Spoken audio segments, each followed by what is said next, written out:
बिस्मिल्लाहिर्रहमानिर्रहीम वन्नज्मि इज़ा हवा मा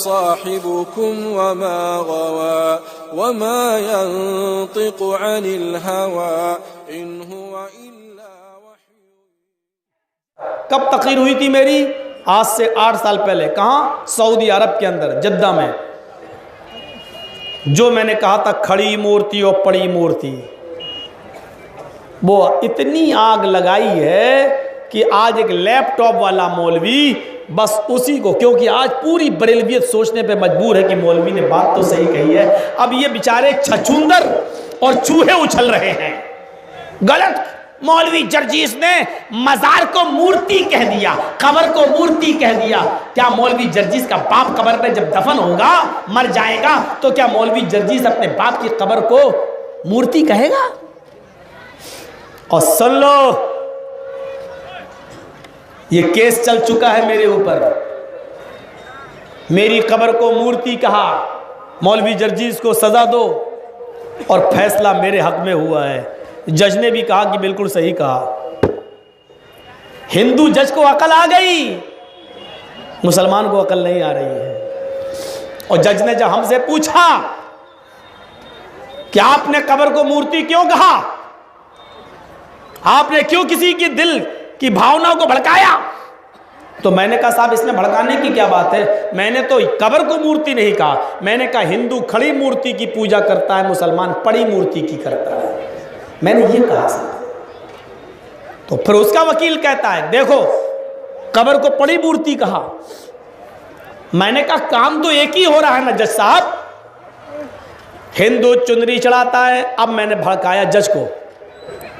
मैंने कहा हिंदू मूर्ति चुनरी चढ़ाता है, ये मुसलमान कहते हैं कि हिंदू काफिर है, ये जहन्नमी है, और मुसलमान चादर चढ़ाता है तो कहता है कि हम जन्नती हैं। आप बताइए काम तो एक ही हो रहा है। एक जन्नत में जाए और एक जहन्नम में, एक स्वर्ग में एक नरक में, ये कैसे हो सकता है? जज भी सुन रहा है ना। मैंने कहा हिंदू चुनरी चढ़ाता है, मुसलमान चादर चढ़ा रहा है। हिंदू फूल और की माला डालता है, मुसलमान भी मजार पे फूल बरसाते हैं। हिंदू खाने पीने की चीज चढ़ाता है तो कहता है प्रसाद, मुसलमान भी इस पे खाने पीने की चीज चढ़ाता है तो कहता है तबर्रुक। हिंदू भी इस मूर्ति को धोता है और उसका पानी पीता है, कहता है कि गंगा जल से अच्छा। मुसलमान भी उर्स के मौके पर कब्र धोता है तो उसका पानी, मजार का पानी भर लेता है और कहता है कि इससे तो हमारे पाप मिट जाएंगे, गुनाह मिट जाएंगे, जमजम भी इसके आगे कुछ नहीं। हमने कहा जज साहब जो काम इस मूर्ति पे हो रहे हैं वही इस पे हो रहे हैं।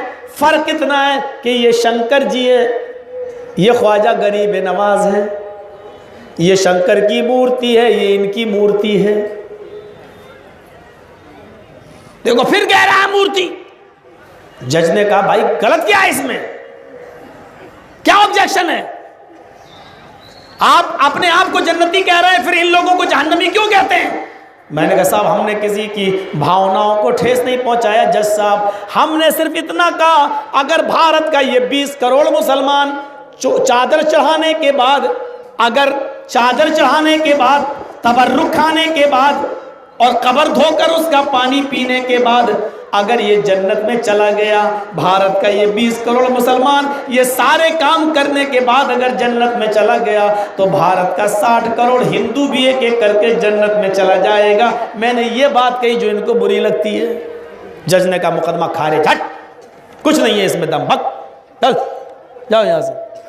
और जानते वो अपने नबियों की कब्रों को सजदा कर रहे तो अल्लाह के रसूल ने क्या कहा था, आए अल्लाह, आए अल्लाह की लानत हो अल्लाह की यहूद और नसारा पर जिन्होंने अपने अपने नबियों की कब्रों को सजदा गाह बना लिया। और अपनी कब्र के बारे में क्या कहा था, अल्लाहुम्मा ला तजअल कब्री वसनन युअबद, आए अल्लाह मेरे मरने के बाद मेरी कब्र को बुत मत बना देना।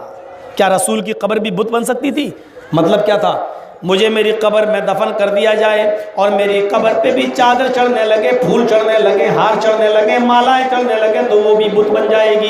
तो आए अल्लाह मेरे इंतकाल के बाद मेरी कब्र को बुत न बना देना। पता चला कि जिस कब्र पे हार चढ़ने लगे, फूल चढ़ने लगे, मालाएं चढ़ने लगे, वो कब्र बुत हो जाती है, मूर्ति हो जाती है। मौलवी जर्जीस ने बिल्कुल सही कहा, ये खड़ी मूर्ति है, पड़ी मूर्ति।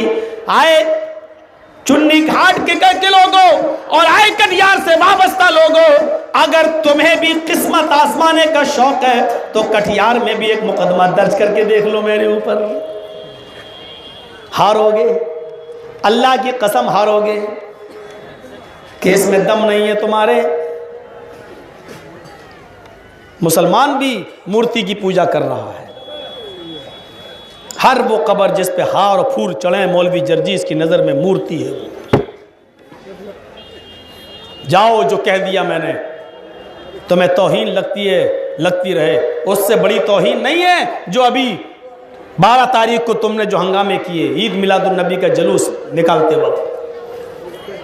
आपके इलाके में, इंडिया ही की बात कर रहा हूं मैं, एक केक बनाया गया था। केक, उस केक पर ऊपर क्रीम से मोहम्मदुर रसूलुल्लाह लिखा गया था। जश्न मनाते वक्त ईद मिलादुन नबी का केक बनाया, केक पर मोहम्मदुर रसूलुल्लाह ऊपर क्रीम से लिखा और फिर उसी मोहम्मदुर रसूलुल्लाह को छुरी से काटा गया। मोहम्मद की मीम को काटा, खिलाया, खाओ। हे को काटा, खिलाओ। फिर मीम को काटा, फिर दाल को काटा, फिर रे को काटा, फिर सीन को काटा, फिर वाव को काटा, फिर लाल को काटा, फिर अलिफ को काटा, फिर लाम को काटा, फिर लाम को काटा, फिर अलिफ को काटा, फिर हे को, ऐसे गोश्ते गए और एक एक लफ्ज काट काट के हैप्पी बर्थडे या रसूलुल्लाह कह के खिलाते गए। हाय भारत के कट्टर बरेलवियों, जाओ, मैं डाब लेके कहता हूं, टंके की चोट पे कहता हूं, तुम्हें बुरा लगता है, लगेगा बुरा, क्योंकि मैं होम्योपैथिक से इलाज नहीं कर रहा हूं, ऑपरेशन कर रहा हूं तुम्हारा। सुन करके नहीं, हालत होश में कर रहा हूं ताकि तकलीफ का एहसास हो। मैं चाहता हूं कि तुम्हें इस बात का एहसास हो कि तुमने किस शख्सियत की तौहीन की, मोहम्मदुर रसूलुल्लाह की।